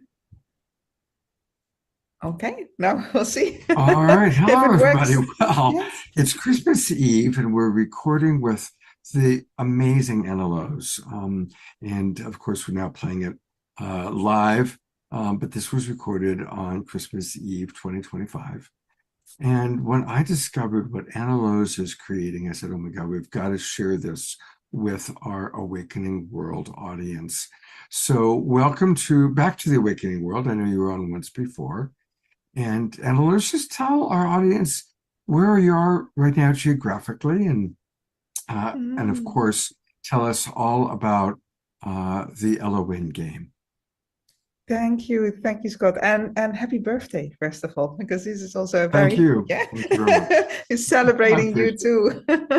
Thank you. Yeah, and yeah, I'm calling from Mauritius right now. I'm often all over the globe, but yeah, right now in Mauritius, it's actually summer here. So we just had the summer solstice, whereas in the north where you are, you had the winter solstice, and yeah, Alwyn is the name of the game, Alwyn Quest of Time. It is a strategy game, it's a strategy card game. It's a digital game, so everyone can play it from their web browser. And we're still in development, but it's already playable. But it's a very special game in the sense that, first of all the different characters that feature in the game that you can play. They represent the best of our guardian qualities and magical qualities, but there are also shadow arcs, and I think that that's especially for your audience where people are quite conscious and on this evolutionary journey. We're also learning about the deeper powers of transformation through the shadow arcs.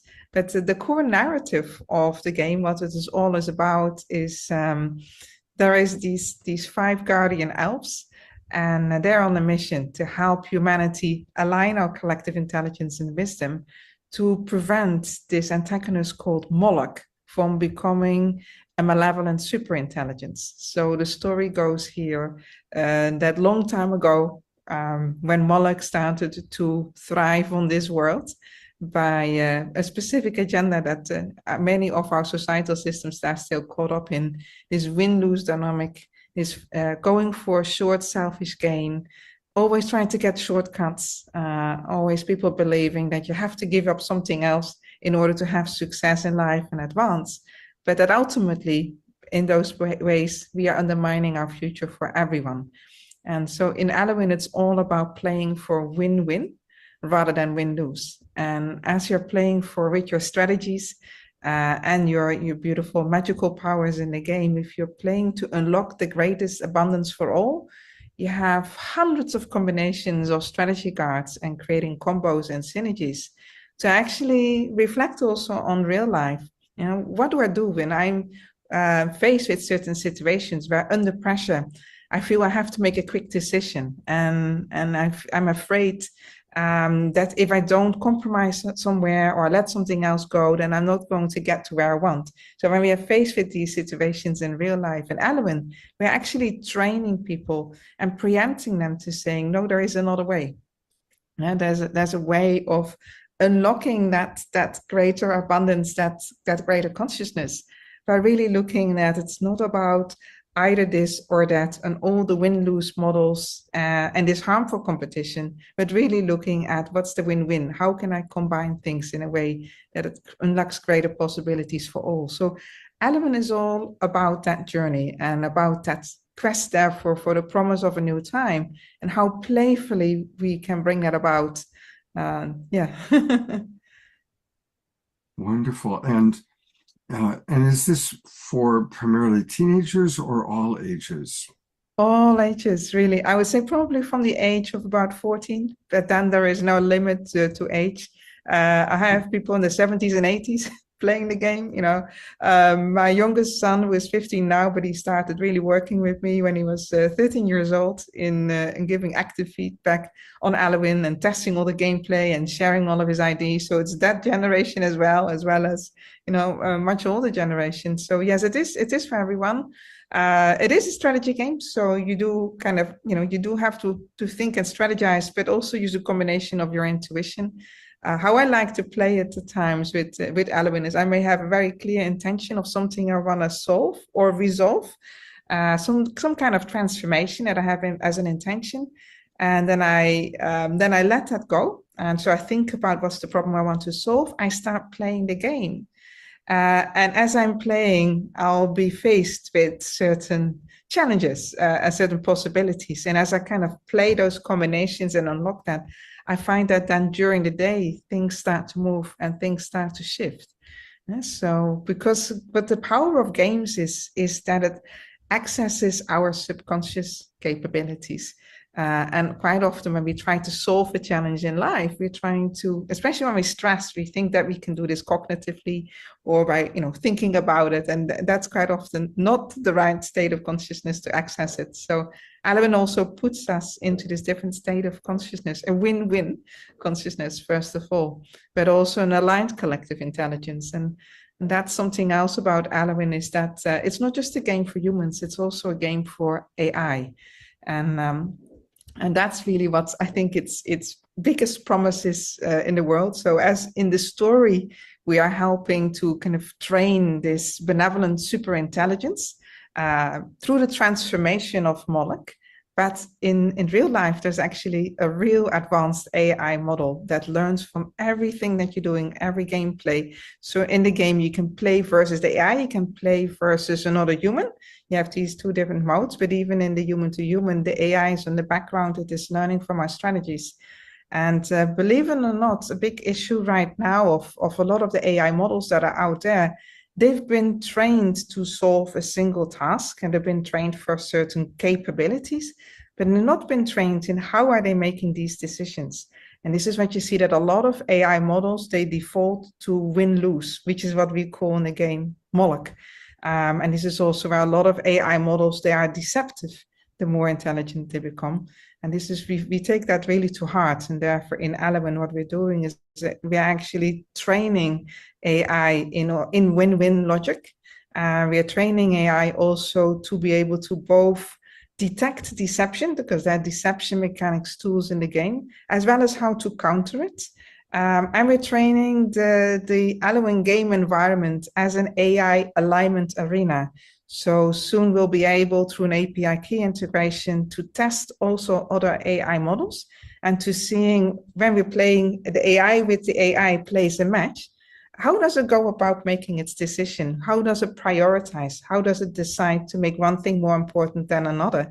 And is it thinking about the impacts and taking that into account in the decisions it's making? So then we can actually test for misalignment. And through that, we're creating this kind of supervisory then intelligence, a wiser intelligence that for the models that are actually misaligned, and a lot of those misaligned models right now, people are putting them in their business, they're putting them in their, through AI agents, and sometimes even putting them in their household, not realizing that those models default back to win-lose when put under pressure. So we're also developing the supervisory kind of wisdom-based intelligence that can guide these models, these AI agents. A little bit, I like to think of it as a preschool for AI, and preschool even for training these robotic minds later. Because with AI agents, next steps is of course robots as well. And just like humans, we need to learn, early on, how do we play nice? How do we share resources? And how do we make sure that everyone is going to be happy with the choices that we make? So we learn that early on, but AI needs to go through that training as well. I love that way of thinking. And I'm part of Tammy Scarlett's relational AI exploration group, where every week we get together and we work with her AI Prisma. And you're right. It's, this is a new relationship between humanity and AI. And a new relationship needs to be cultivated with consciousness and wisdom. And, so I love how your game works on so many levels. That's the idea. Exactly. Yeah, I love that. I love that. Thank you. What I will have done is I'll have already shown the trailer before we play this interview. So imagine that our audience has already seen, the trailer and has a sense of the game. And tell me, can you give a practical example of something that was going on in your life specifically, and then how playing the game, what did that teach you? What did it help you? If you can give a specific example, that'd be really fun.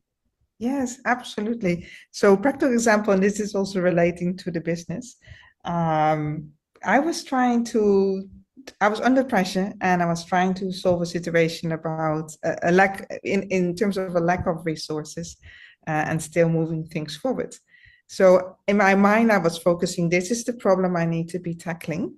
And I have this much of a budget for marketing. Yeah? So in this case, it was about marketing budget, getting the message out, getting the communication. And so my mind was getting kind of in a single focus mode, because that was my focus, linking, accessing greater resources. I needed to put the marketing out in order to marketing to drive to, to attract also next investors, et cetera, et cetera. So then as I was playing the game, there's a particular card which is called the Cosmic Serpent. And in the game mechanics, when you play for win-win, what it means is you have a clock there. And if you're playing as a guardian, you'll be able to win back time, and the clock will reset to 0, because it's like the clock of Moloch. We have to win back time and opportunity for Moloch. And you can heal the Alwyn Tree of Life. And so by focusing on these win-win conditions without having to attack the opponent, and because in a lot of traditional games, it's all about attacking the opponent, making the health of the opponent go to 0, and that's called win-lose. And in this case, if you do so, the tree is harmed. And then your reputation score goes down. So we're creating a negative consequence for win-lose and a positive consequence for win-win.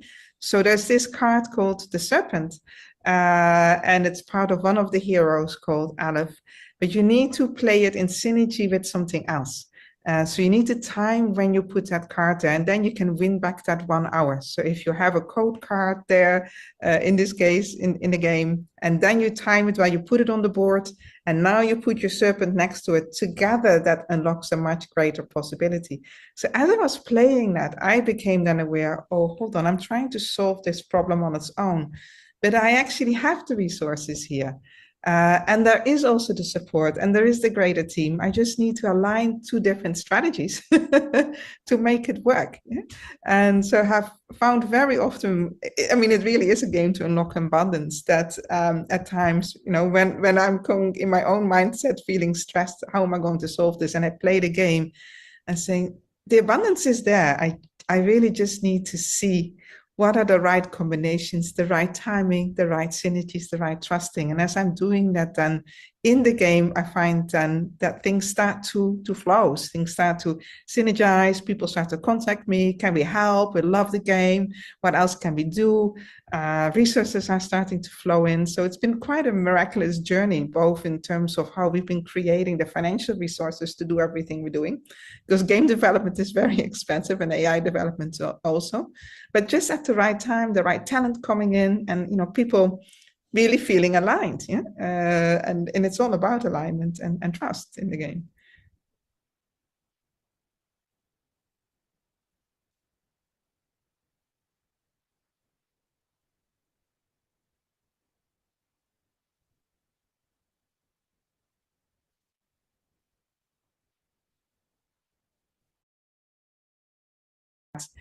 And in the right combination and timing, I could then win back the time that I needed to win back. And so as I was realizing in the game, hold on, I have these greater possibilities, but it's all about how do I time it, and how do I combine different resources to unlock and create a greater resource for everything that I needed to do. When that shifted in my mind, then later in the day, I started to see all kinds of other opportunities to get creative with resources, to seeing, okay, I have this resource already, and there's that contact, and maybe I just need to reach out and combine this and time this well. So I've noticed this time and again. I'll give another example. One of my students, he has to work with very difficult, corrupt situations, politicians in one of the islands here nearby, and so they tried to secure a major nature reserve, but then was faced with a lot of corruption, a lot of pressure, and a lot of backpedaling, and all of this. And so, as in the game, you also learn about how to detect deception and how to counter deception. What this deception in this case in the game is that you may be pressured where the AI or your opponent is saying, play defensive when you may need to be offensive, or play offensive when you need to be defensive. So it's trying to put pressure on your strategy to shift that. And you need to see whether is it truthful, the suggestion you're getting, or is it not truthful. And if you are not playing into the deception again, you can win back time. And so my students, as he had been practicing a lot in how do I detect that this suggestion that I'm getting is truthful or not? Is it beneficial? Is it actually a strategy that I want to listen to, and not to get swayed? And as he was practicing this in the game, he noticed that he could work much better in this situation of not getting caught into the corruption, not giving into the pressure, and being able to kind of step back rather than getting triggered and getting reactive. And so, and there's more examples of this as well, even with younger players, who were telling me that by playing, they felt they were not as vulnerable to bullying, for example, or pressures from peers that were trying to drive them in the wrong direction. Many of them also noticed that it helped them to focus on kind of the bigger wins in life, and saying that sometimes, because if we want to go too fast, we're in a hurry, and we think that we need to take these shortcuts in order to succeed. We forget the bigger picture. So by playing 11, they also noticed that they could step back and notice that the win-win also means that at times when we, instead of collapsing the choices into one thing versus another, that it's about looking at what's not just my personal gain in life that I'm after, but how is it a gain for my friends? How it is a gain for the planet? How is it a gain for future generations? So really expanding your mind and expanding your heart. And because you're practicing these strategies in real time, in a fast pace, and also in a competitive environment, you get trained, to really being able to respond differently. And I think that's that response pattern. When you're changing your responsibility, you're becoming less reactive. That's really important, because sometimes people, they have wonderful intentions, but the moment they're under pressure and they're in high stress or a competitive situation, all those beautiful intentions collapse. Yeah. And they go back into what we call Moloch. That is so, thank you so much for, we're both part of the evolutionary leaders. Yes. This is an evolution of game playing. That's it. It is such an incredibly important part. The number of people playing games, I play video games, it's huge. And to create a conscious game, I can't wait to start playing the game myself. I'm really excited about it. And we can play together one time. I would love that. Yes, because we have multiplayer mode. Yeah, absolutely. Let's play together. I would love that. Let's do that for sure. Yes. Well, again, I'm going to pull up the website. Now, will this still be the website when we show this in mid-January? Yeah, this is it. Exactly. And here, this little creature that you're seeing here is a really groovy character. It's called Puck. Puck really represents the integration of the win-win, because Puck has one wing of a dragon, and some people say, is that a little devil or not? And it's like a dragon's wing, and the other one, the wing of an angel. And so Puck is a little bit mischievous as well, and its powers are 2 in the game, but it really represents how the shadow arcs and the guardians of Alwyn are coming together. So, and that's what you see in this image as well. You see the world of Moloch, and you see the 5 shadow arcs of Moloch, and then you see the Alwyn tree of life there, and the great deer, and the 5 guardians there. And there's a bridge, and it's about, in the lore of the game, that this unusual alliance is required between the guardians and the shadow arcs for the transformation of Moloch before it becomes an unstoppable super intelligence that can damage our world and future. I love that. And, we all have an angel side and a shadow side. Exactly. This little guy right here, it's us. Yes. That's, That's us. That's us. Exactly. This is wonderful. Absolutely wonderful. Thank you so much. And I'll use our WhatsApp thread to figure out a time for us to play, because I would really enjoy playing with you. That would be really fun. Definitely.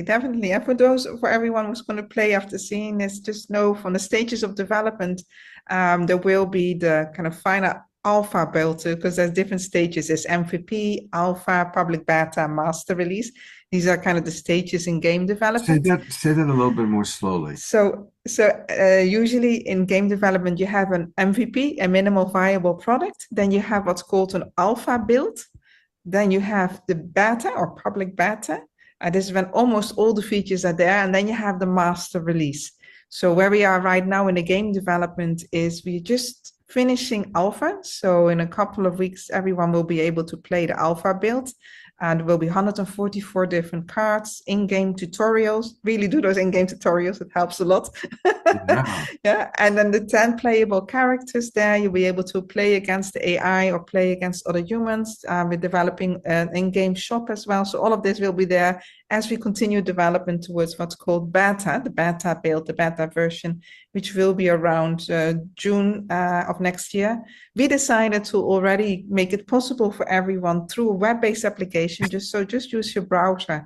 It's free to play Alloin already, even though it's not yet the full master release, because we love to do this with the community, and so that everybody can play, give their input. You know, it's the spirit of let's really make this work for everyone. Fantastic. Well, I can't wait to play with you and to play by myself. And yes, absolutely. Anna Lowe's, thank you so much for what you've created. God bless you. Thank you so much for everything you're doing. It feels like that, yes. Yeah, absolutely. Yes, thank you so much. And I have actually a date when I get back from the Conscious Life Expo.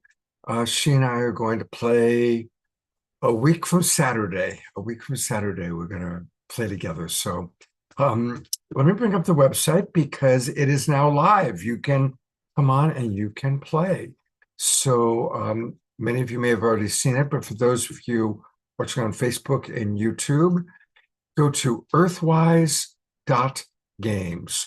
Earthwise.games to find Alloin, Quest of Time, and just click play for free and you can start playing. It's really, really beautiful. It's quite gorgeous. I think Sarkeshi mentioned how beautiful it is. Yeah, I will let you know how it was. Thank you, Dorina Joy, for putting it in there again. I did notice in the chat box two things. Back to prayer. You're not done, Diara.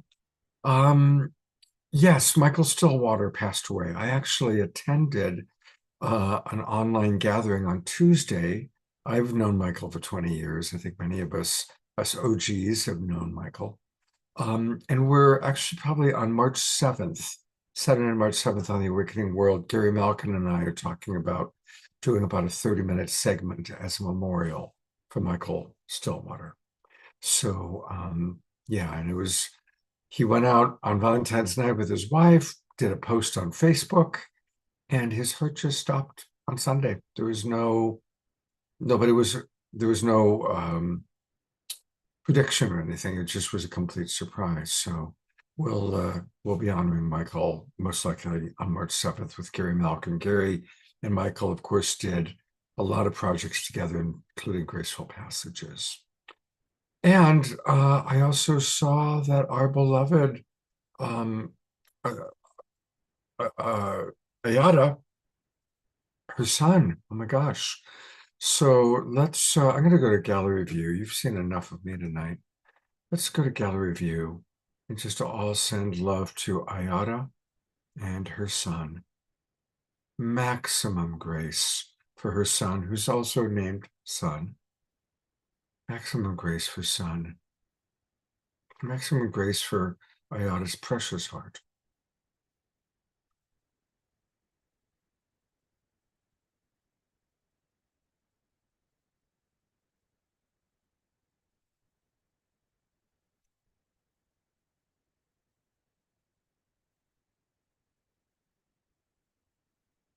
Thank you, everyone. Thank you. And we love you, Ayada, and let us know how things go, okay? Let us know if you get any more information.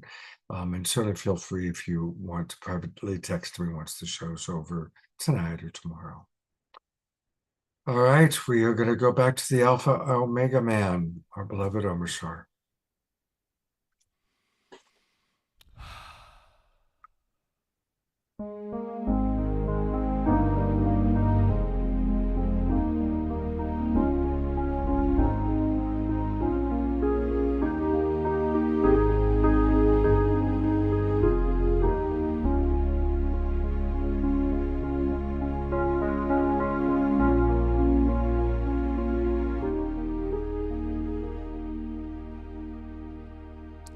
In this moment, in this place, I remember who I am, letting fear and worry fall away from me. I open my eyes and see there is only love. There is only love. Love that heals, love that sets us free. There is only love. When I lose myself, when it seems I've lost my way, when I go inside and I quiet my mind,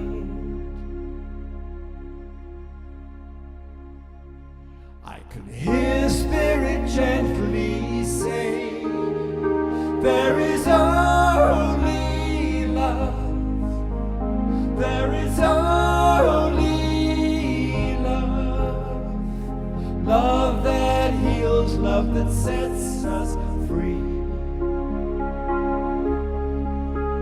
There is only love. La la la la la la la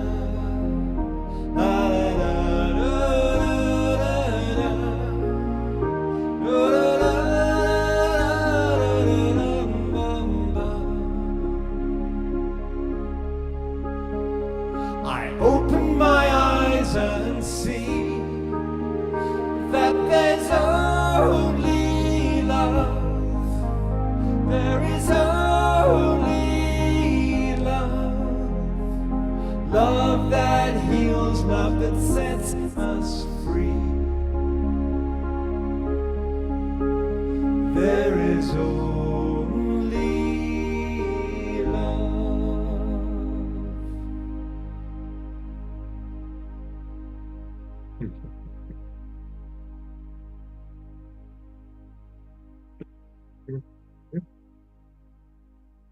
Thank you so much, Omar Shah. What a beautiful, beautiful final thought for the night.